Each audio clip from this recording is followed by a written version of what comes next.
Saudara, Anda menyaksikan Kompas Bisnis bersama saya Putri Oktaviani. Kurs rupiah terhadap dolar Amerika Serikat terus bergerak melemah dalam 5 hari perdagangan terakhir. Ini adalah kurs JISDOR atau rupiah nilai tengah beli dan jual di Bank Indonesia. Kemarin tutup di 16.752 per dolar, melemah drastis dari sehari sebelumnya yang masih 16.600-an. Kami beri catatan saudara, membaca rupiah ini berbeda dengan membaca grafik pada umumnya. Rupiah semakin ke atas grafiknya artinya semakin melemah terhadap dolar Amerika Serikat. Bank Indonesia langsung merespon pelemahan rupiah yang makin berlarut dalam sepekan terakhir. Pagi ini saudara, Jumat 26 September, Gubernur Bank Indonesia Peri Warjio langsung memberikan pernyataan. Pernyataan pertama, Bank Indonesia menggunakan seluruh instrumen yang ada secara bold, baik di pasar domestik melalui instrumen spot, di NDF, dan pembelian SBN di pasar sekunder maupun di pasar luar negeri di Asia, Eropa, dan Amerika secara terus-menerus melalui intervensi NDF. Pernyataan Gubernur BI Peri Warjio kedua adalah Bank Indonesia yakin bahwa seluruh upaya yang dilakukan dapat menstabilkan nilai tukar rupiah sesuai nilai fundamentalnya. Bank Indonesia juga mengajak seluruh pelaku pasar untuk turut bersama-sama menjaga iklim pasar keuangan yang kondusif sehingga stabilitas nilai tukar rupiah dapat tercapai dengan baik.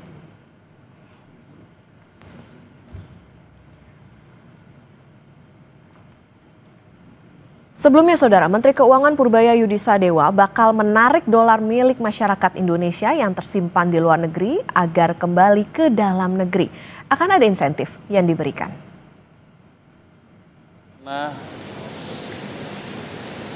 Menarik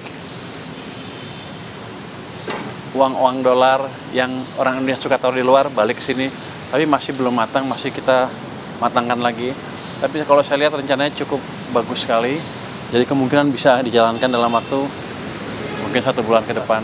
Ini betul-betul market base. Kalau saya kan orang market, jadi ya pasti market base, bukan memaksa orang itu, tapi akan memberikan. Ini masih belum matang ya, boleh ngomong ya? Saya nggak tahu. Dikit aja mungkin pendiskil Pak. Kira-kira akan ada insentif di mana orang Indonesia lebih suka naruh uang dolar di sini dibanding di luar. Saya baru tahu juga bahwa ternyata setiap bulan banyak juga yang kirim ke luar negeri orang Indonesia. Uang-uangnya utamanya ke beberapa negara di kawasan sini. Jadi kita akan menjaga itu dengan memberikan insentif yang menarik sehingga mereka nggak usah capek-capek kirim dolarnya keluar. Itu kalau kita bisa jaga masuk ke sini, nggak keluar, cadangan devisa kita akan lebih besar lagi dan perbankan kita punya supply dolar lebih banyak lagi. Dan nanti proyek-proyek yang hilirisasi kan biasanya perlunya dolar financing kan, dananya ada di sini dengan bunga yang cukup baik dan yang untung adalah perbankan dalam negeri sendiri. Jadi uangnya nggak kemana-mana. Sebelumnya saudara, 23 September APBN racikan Menkyu Purbaya sah di sidang paripurna. Salah satu yang menonjol adalah defisit APBN yang lebih lebar dari racikan Sri Mulyani, yaitu dari 2,48% menjadi 2,68%.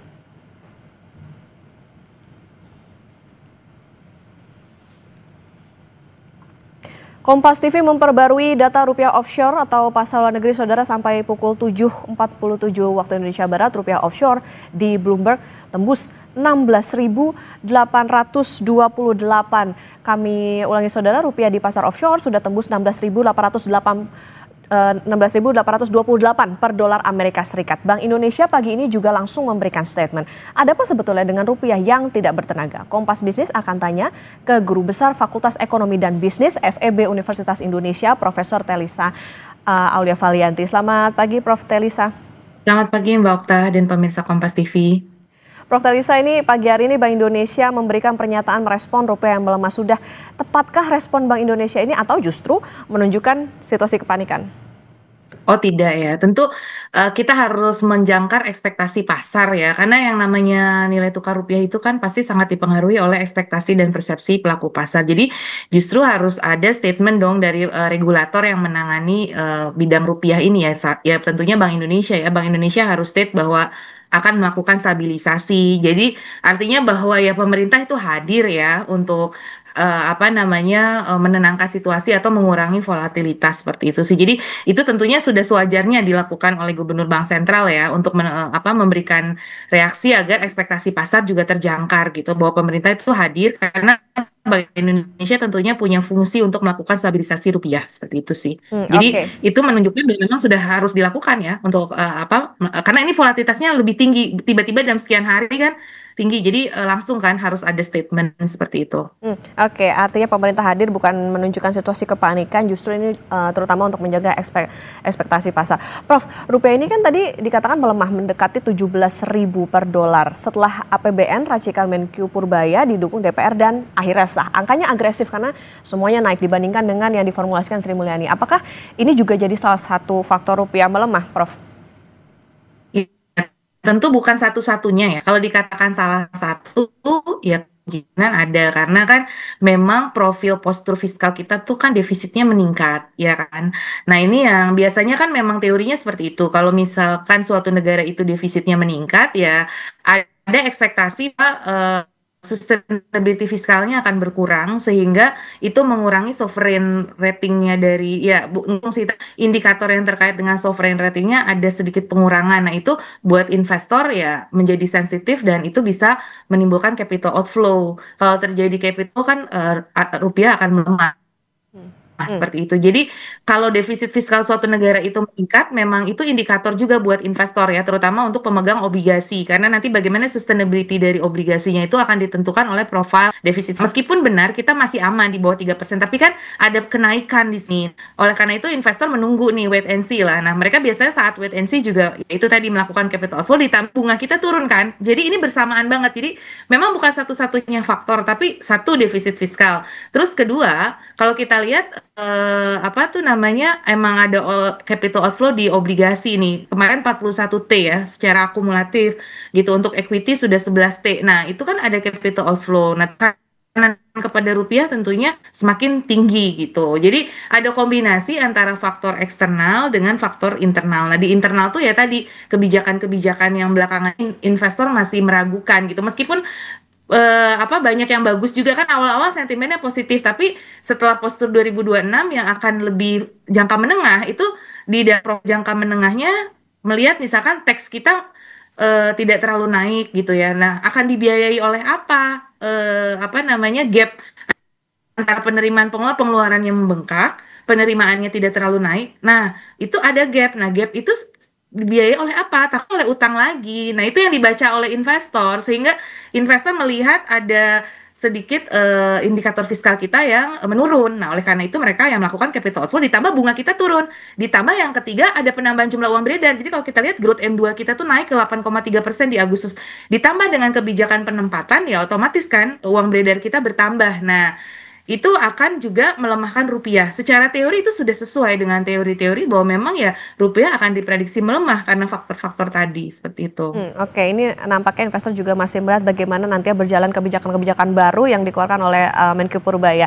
Nah, Prof tadi soal defisit yang dilebarkan, artinya begini, defisit ini kan defisit APBN ditargetkan naik, jadi dari 2,48 ke 2,68. Defisit ini juga kalau kita ingat ini nggak sejalan kayaknya dengan keinginan Presiden Prabowo yaitu 0% dalam 2 tahun. Apakah ini kayaknya nih market lagi bingung kemana sebenarnya arah APBN kita? Apakah market juga alergi terhadap pelebaran defisit ini?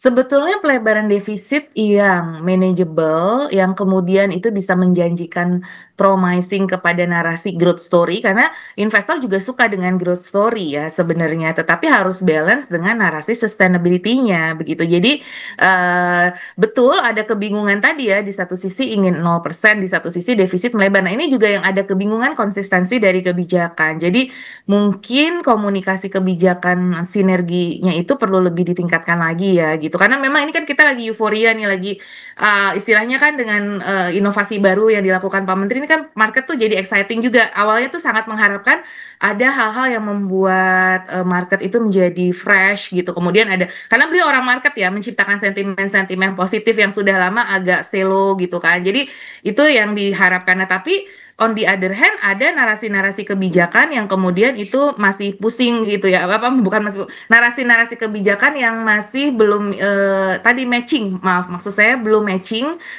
Belum matchingnya itu adalah itu tadi antara pengen 0% tapi kemudian defisit melebar. Nah, sebetulnya defisit yang melebar selama kita masih bisa manageable, tidak mempengaruhi ke sustainability fiskal. Nah, yang dikhawatirkan itu kan bunga utang kita sudah 800T nih, nanti 2026 jatuh temponya. Nah, itu financingnya dari mana gitu loh. Terus kalau pajak tidak ditingkatkan. Nah, sedangkan kemarin ada juga narasi tidak melalui tax amnesty, tidak akan ada tax amnesty. Jadi mungkin ada kebingungan dari investor di mana mendanainya gitu. Di satu sisi pengeluaran meningkat, terus tapi tidak melakukan tax amnesty. Jadi kita apa kebijakan pajaknya apa? Jadi belum seimbang, jadi belum matching dengan di sisi penerimaannya seperti itu. Jadi bagaimana sustainability fiskal ke depan itu yang masih dipertanyakan oleh investor sekali lagi karena kalau namanya investor tuh selalu melihat probability of default ya. Probability of default itu ya ditentukan oleh sustainability fiskal salah satunya dengan narasi kita longgar di sisi kebijakan moneter. Nah, seberapa kita bisa menjaga disiplin kebijakan moneter itu juga menjadi concern gitu loh. Dengan sekarang banyaknya kebijakan yang cenderung quote unquote fiskal dominate moneter itu ya jadi menimbulkan kekhawatiran buat para investor sehingga narasi kebijakannya ini yang mungkin perlu diperbaiki karena begitu banyak ya ini sekarang kita banyak sekali istilah-istilah terus masyarakat juga jadi teredukasi sih ini ada istilah-istilah burden sharing, ada istilah moneter, ada istilah penempatan dana dan seterusnya. Jadi ini juga ya euforia positif tapi on the other hand memang harus di-manage juga dari sisi itu tadi konsistensi kebijakannya itu dan mungkin perlu ini ya perlu mengendap dulu gitu karena ini kan langsung kayak bet gitu loh ya kayak apa ya kayak serangan fajar gitu jadi banyak sekali mungkin karena antusiasme itu positif di satu hal tapi mungkin perlu ada pengendapan dulu jadi artinya bahwa kita berharap pemerintah ini lebih koordinatif lagi lebih grand design-nya jadi nggak semata-mata short term jangka menengahnya juga harus dipikirkan karena short term itu ya bisa positif dalam jangka pendek tapi nggak bertahan lama nanti kemudian orang kembali lagi ke struktural fundamentalnya ternyata nanti khawatir lagi dengan struktural fundamentalnya seperti itu istilahnya isi kami sigo ya Prof makanya tadi harus ada komunikasi yang sinergis antara Presiden dan juga Menteri Keuangan soal tadi harus ingat juga nih kita punya bunga utang yang nunggu gede hampir 800 triliun oke Prof yang menarik kan nggak cuma APBN, Menko Purbaya juga bilang ini bakalan menarik dolar warga Indonesia yang ada di luar negeri dengan kasih insentif. Keinginan Menko Purbaya ini bagus atau enggak dalam konteks rupiah? Oh iya bagus tentunya ya, itu memang sebetulnya bagaimana meningkatkan devisa di Indonesia itu memang sudah jadi PR kita yang memang sedang dijalankan dengan kebijakan DHE. Sebetulnya kan sudah ada, pemerintah sudah nyiapkan revisi dari PPDHE di awal di 2023 itu kan sudah direvisi di awal kepemimpinan Pak Prabowo kan memang sudah ada DHE-nya jadi 6 bulan, kemudian tadinya 30% jadi 100% kayak gitu kan. Jadi untuk bidang sumber daya alam itu sudah ada itu upaya-upaya untuk menarik devisa. Kemudian dari sisi Bank Indonesia sudah menyiapkan instrumen-instrumen falas begitu kan. Memang itu sudah kita ini kan cuma sekarang dimunculkan lagi narasi itu untuk devisa karena ya itu tadi mungkin ya mumpung Menteri Keuangannya baru gitu kan ada program-program baru di reminding kembali sebetulnya. Jadi apa nih inovasinya kalau dari Kementerian Keuangan baru ini untuk inovasi untuk menarik devisa lebih lagi gitu loh. Sudah tapi kemudian lebih lagi. Nah, beliau sendiri menyampaikan saya akan menggunakan instrumen pasar pro market gitu loh karena beliau orang market kan backgroundnya jadi setuju bahwa butuh insentif kan jadi jangan dipaksa kan DHE itu seperti gini devisa ekspor itu kan oke, Anda taruh uang dolar di kita kita parkir di kita tapi kita memberikan insentif gitu kan nah tapi harus melalui market base gitu nah kemarin kan yang diluncurkan suku bunga falas untuk BUMN, simpanan falas BUMN itu naik dari 2 sampai 4. Nah, apakah itu pro market pertanyaannya? Karena itu khusus BUMN saja. Gitu loh. Dan itu harus dipertimbangkan dulu. Jadi kalau menurut saya sih harusnya butuh pengkajian dulu gitu. Beliau tentu sangat prominent di bidangnya tapi tetap perlu kajian dulu supaya ini benar-benar pro market karena ini kalau beneran pro market kan market harusnya nggak react negatif gitu loh. Nah, karena ini khusus untuk BUMN, nah bagaimana dengan bank swasta dan lain sebagainya? Jadi itu menurut saya tidak terlalu pro market juga gitu loh. Jadi definisi pro marketnya dalam implementasi kebijakannya harus betul-betul dirumuskan dulu. Jadi jangan langsung, maksudnya apa ya? Memang butuh cepat, tapi kan antara kecepatan dengan ketepatan itu juga harus kita Nah, jaga begitu Prof, kan. yang tarik dolar itu kan targetnya implementasinya dalam 1 bulan, ini terlalu jedar-jedor nggak nih kira-kira? Iya, bisa dikatakan demikian. Makanya perlu pendalaman karena biasa kalau launching suatu kebijakan, pengalaman kami di kebijakan itu tentunya eh, biasanya ya butuh pengkajian dulu nih kita mau meluncurkan kayak waktu kebijakan DHE ya, sepengetahuan kami waktu kebijakan DHE itu ada kajian akademiknya dulu gitu. Oh, ini kita mau kebijakan DHE ini seperti apa? Kita bicara dengan para pelaku untuk dapat masukan-masukan, bicara dengan akademisi, bicara dengan expert-expert dari dalam dan luar negeri kebijakan ini gimana? Kita FGD dulu. Biasanya seperti itu sih. Nah, saya nggak tahu kalau di yang sekarang kan mungkin butuh kecepatan. Tapi tadi sekali lagi kecepatan versus ketepatan itu ya harus diperhatikan ya. Sehingga reaksi pasar kan jadi seperti ini. Jadi ya mungkin perlu jadi masukan lah. Jadi kami juga pikir tentu dari sisi pemerintah kan terbuka terhadap masukan-masukan ya. Jadi masukannya ya harus dikaji lebih dalam lagi. Apakah kebijakan dari langsung 2 ke 4 itu adalah betul-betul pro market gitu. Kita betul mencari kebijakan pro market seperti wali amanah ya. Misalkan kita orang-orang eksportir itu kenapa naruh uangnya atau orang-orang Indonesia pengusaha kita masih banyak naruh dolar di luar negeri? Karena kan di luar negeri itu hub ya. Mereka fasilitas yang diberikan sudah sangat super banget memenuhi kebutuhan-kebutuhan dari para eksportir dan importir seperti LC dan sebagainya tied dengan LC. Nah, itu bagaimana network dengan negara lain. Terus kemudian juga keamanan hukum itu juga selalu menjadi pegangan karena orang mau naruh dolar di negara yang bisa dipercaya dari sisi keamanan dan kepastian hukumnya. Itu juga harus kita perbaiki. Terus wali amanatnya terpercaya atau tidak, trustinya. Nah, kita siapkan trustee yang memang Indonesia itu bisa dipercaya. Berbagai World Management Office ya, World Management Office kemarin ada edukasi-edukasi juga tentang World Management Office itu memang banyak di luar gitu. Nah, kita harusnya mampu. Dulu kan Pak Luhut juga sempat menyampaikan pengen bikin Family Office, World Management Office di Indonesia supaya orang parkir duit di sini. Nah, itu kan kita siapkan gitu loh. Jadi nggak bisa kayak langsung apa ya tadi jedor itu tadi gitu loh. Butuh apa planning. Perlu Kita udah kajian. bikin dulu nih settlementnya. BI kan waktu itu sudah bikin tuh settlement clearing Ya. waktu era Pak Jokowi itu ada launching. Nah, itu kan juga bagus settlement clearingnya gitu. Untuk itu sudah bagus, sudah ada. Jadi itu memfasilitasi agar ada kemudahan-kemudahan transaksi dari dolar ini kita siapkan infrastrukturnya. Jadi nggak bisa hanya main suku bunga, tapi suku bunga yang dipaksakan gitu ya. Jadi itu mungkin sudah benar, tapi supaya tidak mendistorsi pasar, desain suku bunganya itu seperti apa mungkin perlu dibahas juga supaya tidak mendistorsi pasar seperti itu Oke, sih. Prof, termasuk juga naikin bunga deposito falas dari 2% ke 4%, ini kira-kira bakal ngerusak pasar dan persaingan bisnis yang sehat nggak sih antara bank Himbara misalnya dengan swasta?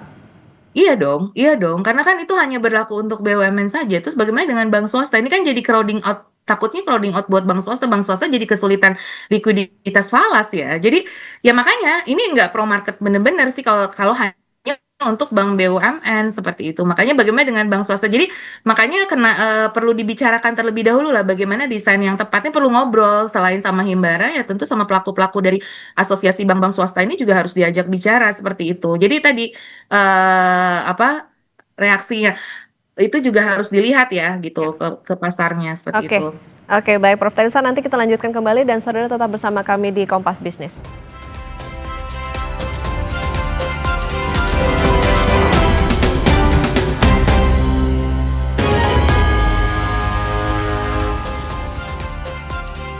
Kembali di Kompas Bisnis, saudara, dan kita akan melanjutkan perbincangan dengan Prof. Teresa, Guru Besar Fakultas Ekonomi dan Bisnis Universitas Indonesia. Prof, kita lanjutkan kembali. Tadi sebelum dialog, ini ada materi pengantar soal pernyataan Bank Indonesia yang menggunakan seluruh instrumen yang ada secara bold, baik di pasar domestik, di pasar sekunder, juga di pasar luar negeri.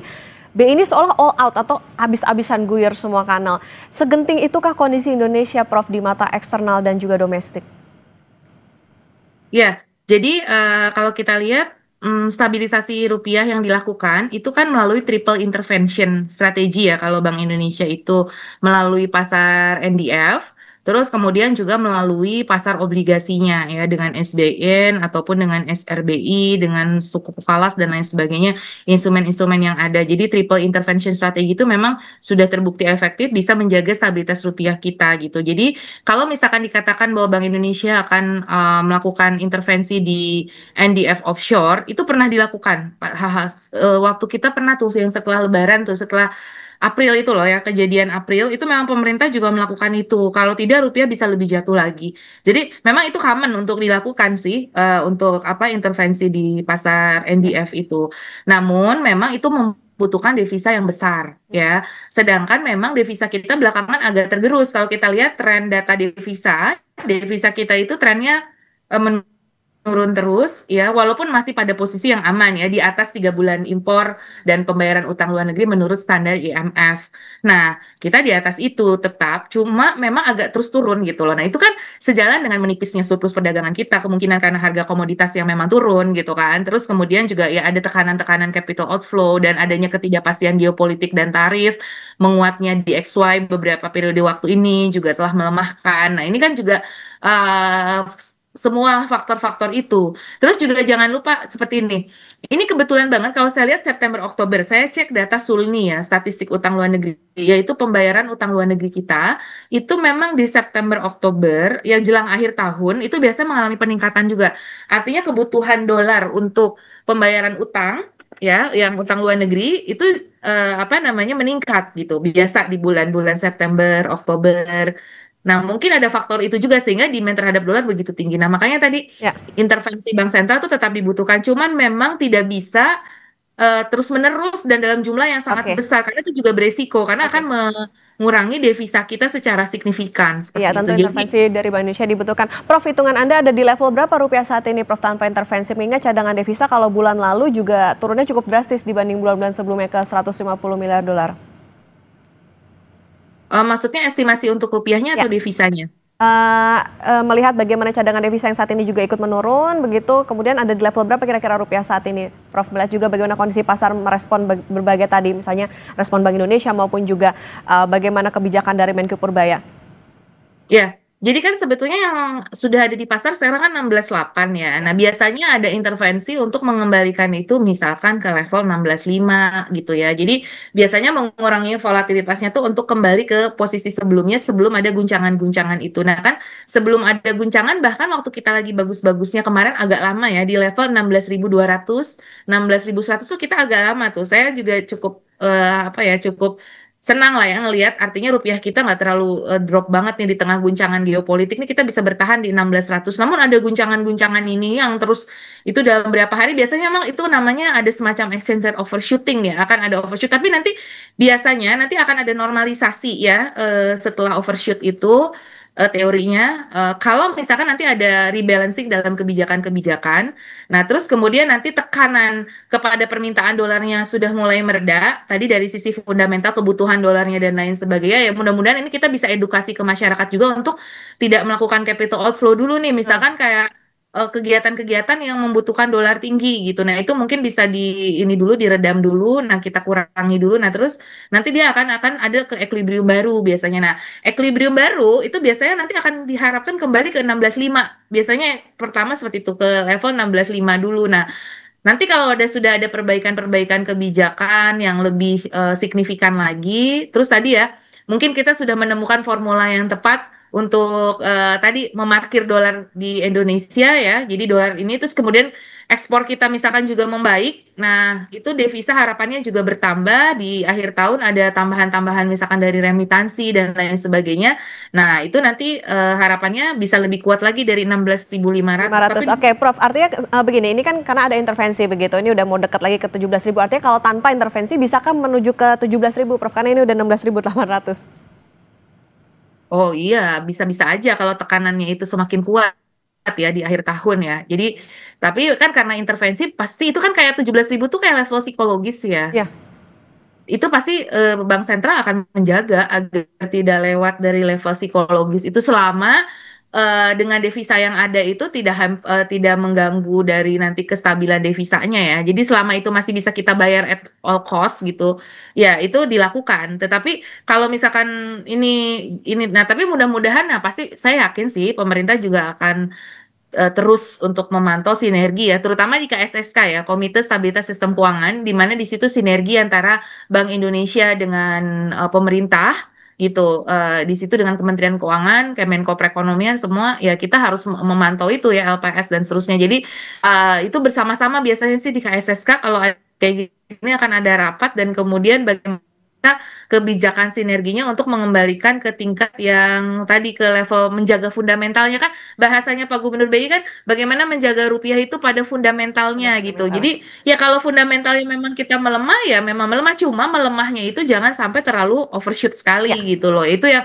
dan keluar dari level psikologis biasanya seperti itu. Oke, baik. Kuncinya adalah bagaimana Jangan sampai keluar komunikasi dari yang level psikologis. ya harus kuncinya tadi komunikasi yang sinergis tidak hanya dari Bank Indonesia begitu, tapi juga tadi soal bagaimana kompak nih antara Menkyu juga dengan Presiden Prabowo soal target